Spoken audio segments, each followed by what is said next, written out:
ఈ మధ్య మీరందరూ చాలా సార్లు యూట్యూబ్‌లో కానీ, వేరియస్ ప్లాట్‌ఫామ్స్‌లో కానీ స్టెమ్ సెల్స్ అనేవి ఎక్కువ వింటూ ఉంటారు. ఈ మధ్య చాలా రకాల కారణాల్లో స్టెమ్ సెల్స్ యూటిలైజ్ చేస్తున్నారు. అసలు స్టెమ్ సెల్స్ అంటే ఏంటి?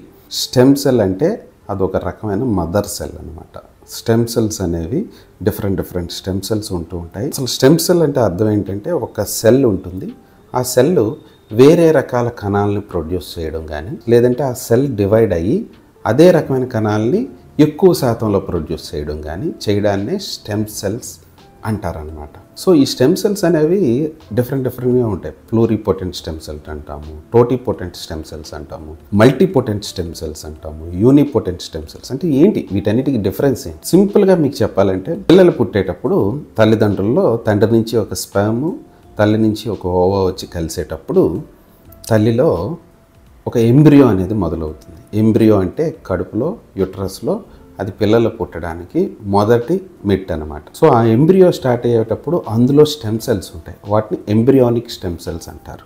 అవి టోటిపోటెంట్ స్టెమ్ సెల్స్ అనమాట. సో అది ఒక్క స్టెమ్ సెల్ నుంచి మన జీవితం అనేది మొదలవుతుంది అనమాట.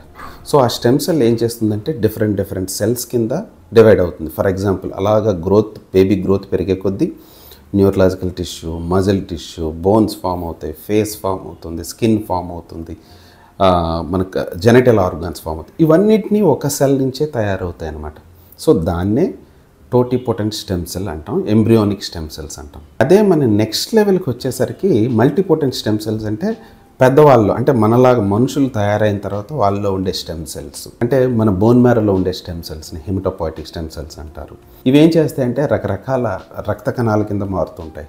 ఇవి for example red blood cells, white blood cells, platelets, ఇవన్నీ బోన్ మ్యారోలో ఉండే మదర్ స్టెమ్ సెల్, అంటే దాన్ని మల్టీపోటెంట్ స్టెమ్ సెల్ లేదంటే హెమటోపాయిటిక్ స్టెమ్ సెల్ అంటారు. అక్కడి నుంచి తయారవుతుంది అనమాట. అవి కాకుండా యూనిపోటెంట్ స్టెమ్ సెల్స్ అని చెప్పి మన న్యూరలాజికల్, అంటే నరాలకు సంబంధించిన కణజాలం కానీ, మజిల్కి సంబంధించిన కణజాలం, బోన్స్కి సంబంధించిన కణజాలం వీటిలో ఉంటాయి అన్నమాట.